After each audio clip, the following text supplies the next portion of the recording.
You say they're going to stick with Jimmy. I say they're going to trade Jimmy. Let's talk Watson. There is a I don't know what the possibility is that the Niners could get him, but there's a possibility. And I said that the way that I would do it is to trade for him and then trade him away after 1 year and get all the picks back. Because I don't like the idea of paying any quarterback all the money that he gets. And it's basically a baseball move. You see baseball teams do it all the time. It's Moneyball. Yeah, you trade a Moneyball move. And then you trade them away. You trade the picks and then you get them back. And you do it over again. But in football, there's chemistry, there's a scheme, there's teammate. It's different than baseball. So could it work in your opinion, or is this better in theory? I think it's better in theory. It's too many moving parts, just because in football there's so much put into the quarterback being the alpha of the team, right? I think there's way too much put into it, but there is stock put into it. And you want to rally around your quarterback and your quarterback be a leader. That's why quarterback gets way too much credit when teams win, and quarterback takes way too much blame when teams lose. It's just a product of the business. It's just the way it's perceived, and it's all of that. So I think it's better in theory. I think it's a very progressive idea, and I do think there's a point where the NFL is going to start getting closer to this concept. And I think the first move in this place was when Arizona realized, hey, we have the number 1 overall pick. Josh Rosen is fine, but we don't feel convinced that his ceiling is that high. We've got this super freak coming out. Cliff Kingsbury really loves him. Who cares? We took Josh Rosen at 10. Let's just trade. Let's just get whatever we can get for him and start anew with Kyler Murray and restart our counter. Because the other thing that teams are realizing is that with this new rookie wage scale where you don't have Sam Bradford coming out in the draft and being the highest paid player in the NFL and all of that, with this new rookie wage scale, what's happening is that you have this, after their first year, you have this 4-year window if you draft the right guy to just get everybody, stack your team, and go win the Super Bowl. Yeah. And so the other thing that it does is that in theory, for Arizona, what it did was it reset their counter. Now, instead of having to be good in 2019, 2020, 21, or 2020, 2021 with Josh Rosen, now they only have to be good because 2019 is Kyler rookie season, 2020 get a little better. Then now next year is going to be the year that pressure's all on them because Kyler Murray is going to be in his 3rd season with that. So I think that you do have an idea of where this league is trending, but I don't think it'll ever get to the point where you're taking a player of Deshaun Watson's caliber. Right. All right. So let me try to do it a different way, because that's extreme. I mean, the fans would be so upset and the team would be upset. So here's what you could do. You trade for Watson. You don't get rid of him after 1 year. You keep him. You try to renegotiate his deal. Be like, dude, we can't win with you making 15. Let's extend you.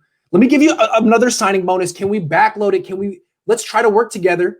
And if he's unwilling, you give it a shot with him making all this money. And if it doesn't work, you always have the ability to trade him. Like, look at the Seahawks.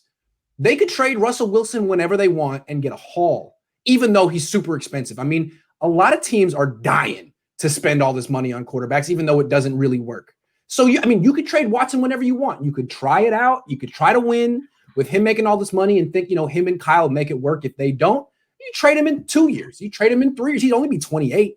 I mean, it's always a move you could do if it's just been proven that there really is this cap. Because real quick, I say that it's never been done, a quarterback winning a Super Bowl while he takes up more than 13.1.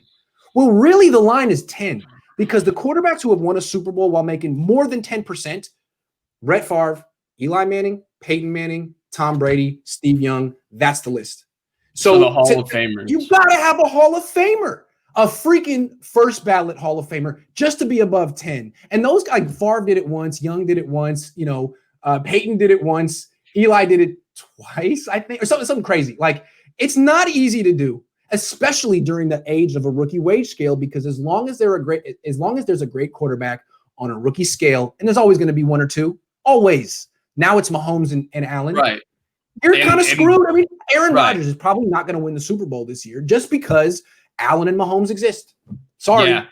Okay. So here's the angle that really kills this line of thinking, and that's the business angle. The quarterback becomes super marketable for an owner. And, if you have Russell Wilson and you own the Seattle Seahawks, having Russell Wilson and making the playoffs every year is more profitable than having a different quarterback every 4 years and making a couple Super Bowls, maybe, possibly winning one. Right. You just feel that, hey, with Russell Wilson making this much money, we're going to make X amount of money. We're always going to make the playoffs, and there's always a chance job security. We can make the Super Bowl, job security.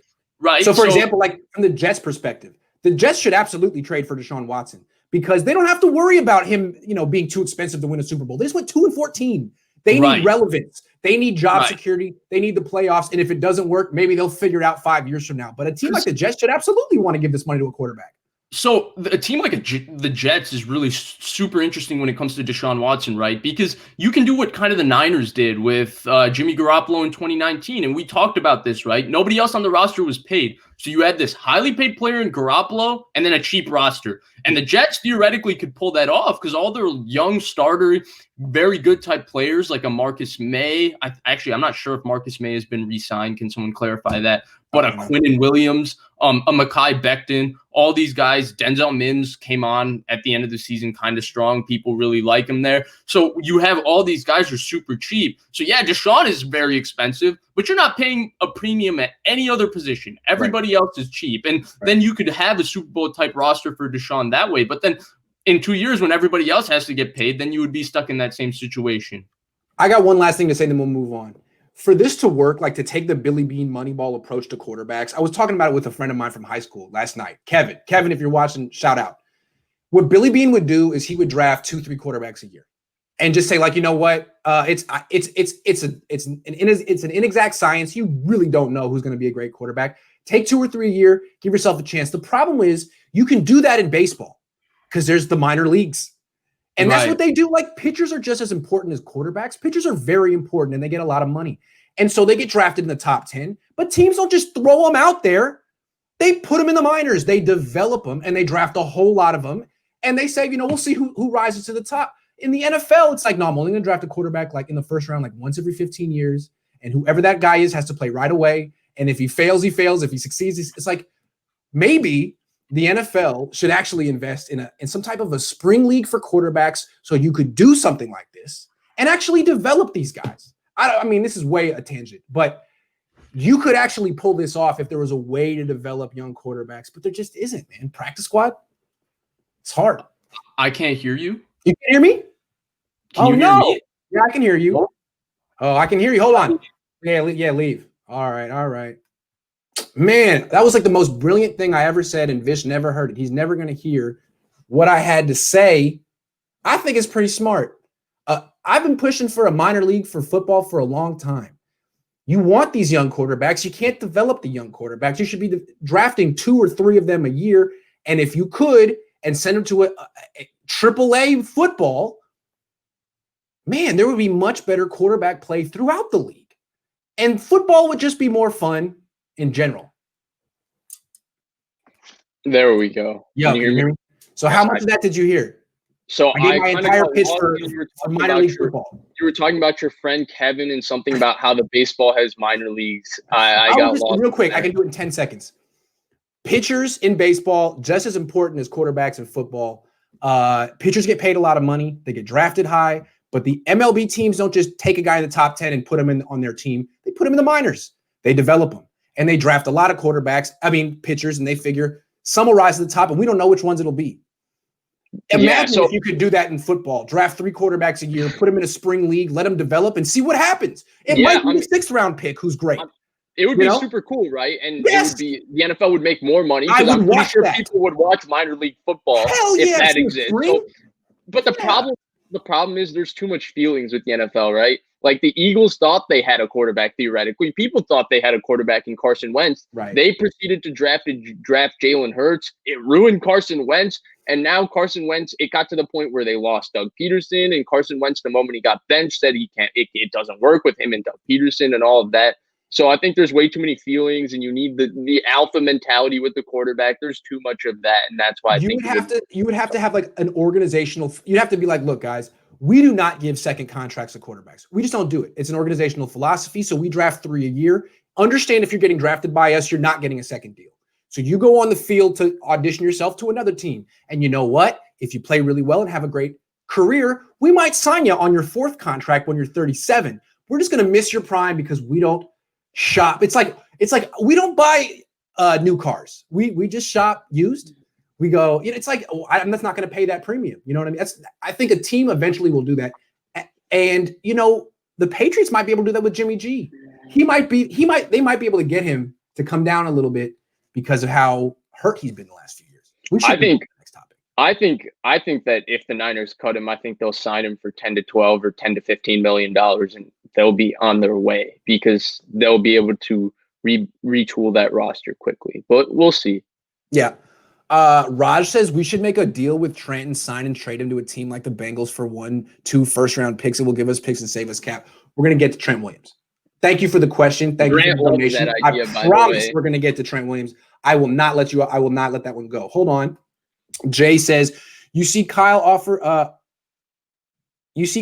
don't know what that word is, on Sunday with Jimmy G running the Rams and Watson running the Packers. That's the difference in having a great quarterback or just a good one. Yep, agree, man. You look Wait, at what? I don't know. I guess he's saying that. I think he means with Goff running the Rams and Rodgers running the Packers. I don't think anyone would disagree with that. Absolutely not. Sean, you're the most generous person. Thank you. Grant, we do have that. The problem is the leagues go bankrupt every year or two after starting. That is how we got Brunskill. No, instead of staying a minor league, they try to compete with the NFL. Real quick, Right. What I'm saying is those are competing leagues that are He's not. saying the NFL creates a league that is a league under the NFL. The NFL has so much more money than baseball. Baseball invests in their own minor leagues, and the NFL doesn't. They basically just let colleges do it. Like, great, but if they were actually taking an active role in developing young quarterbacks, the product would be so much better. So much better. There should be a spring league that you could throw your 6th-round pick in there, and if he gets hurt, oh well, it's football, and he was a 6th-round pick. But like a guy like Kellen Mond would have such a better chance to become a starting quarterback in the NFL if he could actually develop after college than if he just had to go be a backup and run a scout team. You know what I'm saying? That's all I'm saying. That's all I'm saying. Right. Because the only guys who really get an opportunity to play in the NFL are guys who were 1st-round picks. Sam Darnold will get every opportunity to play and fail because he was a 1st-round pick.